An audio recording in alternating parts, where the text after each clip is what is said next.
दोस्तों, आज हम बात करते हैं अन्नकूट या गोवर्धन की पूजा की। ये कार्तिक मास की अमावस के दूसरे दिन मनाया जाता है, यानी दिवाली के दूसरे दिन मनाया जाता है। इस दिन कई सारे पकवान बनाए जाते हैं तथा परिक्रमा की जाती है, आरती उतारी जाती है उनकी, तथा गोवर्धन की पूजा, भोग, आरती करके उनकी कथा सुनाई जाती है। आइए आज बात करते हैं हम गोवर्धन जी की कथा की या अन्नकूट की कथा की। एक दिन भगवान कृष्ण ने देखा कि ब्रजवासी तरह तरह के पकवान अपने घरों में बना रहे हैं। श्री कृष्ण भगवान के मन में उत्कंठा जागृत हुई कि उन्होंने नंद जी से पूछा, हे बाबा, इतना अन्नकूट कर ये तरह तरह के पकवान क्यों बनाए जा रहे हैं? इस तरह नंद जी ने कहा, हे कृष्ण, कल सभी ब्रजवासी इंद्र की पूजा करेंगे।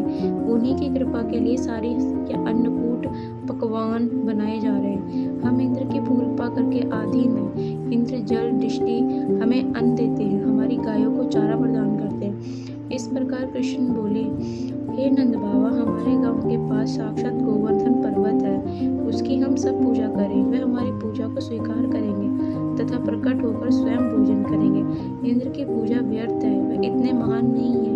मैं जो कहता हूँ आप सभी माने। श्री कृष्ण के ऐसा कहने पर सब ब्रजवासी व गोपी गोपियाँ कि कृष्ण के आदेश को स्वीकार किया, वह गोवर्धन की पूजा के लिए प्रस्तुत हो गए तथा इंद्र की पूजा छोड़ दी। सब मिलकर गोवर्धन पर्वत पूजने लगे। उसी समय कृष्ण भगवान अपने चतुर्भुज स्वरूप में गोवर्धन पर्वत पर बैठ गए और गोपियों द्वारा लाया गया भोग स्वयं ही खाने लगे। इसी समय गोवर्धन पर्वत का महत्व बढ़ गया तथा इंद्र पूजा के स्थान पर गोवर्धन पर्वत का प्रसार हो गया।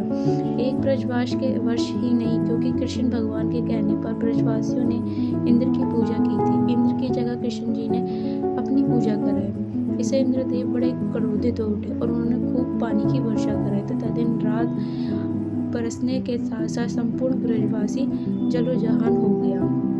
क्योंकि कृष्ण भगवान के कहने पर ब्रजवासियों ने इंद्र की पूजा नहीं की, इंद्र की जगह कृष्ण ने अपनी पूजा कराई। इसने देवता द्वारा क्रोधित हो उठे। उन्होंने खूब पानी की वर्षा, दिन रात भयंकर जल दृष्टि होने लगी।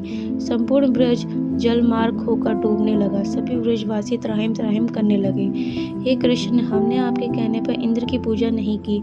इससे क्रोधित होकर वह वासुदेव, हम सब पर इतने डूबते ब्रज को आप ही रक्षा कर सकते हैं। कृष्ण ने अपना चतुर्भुज रूप धारण किया तथा गोवर्धन पर्वत को अपनी दो ठची उंगली पर प्रभावित किया तथा उससे डूबते ब्रज को रक्षा करी।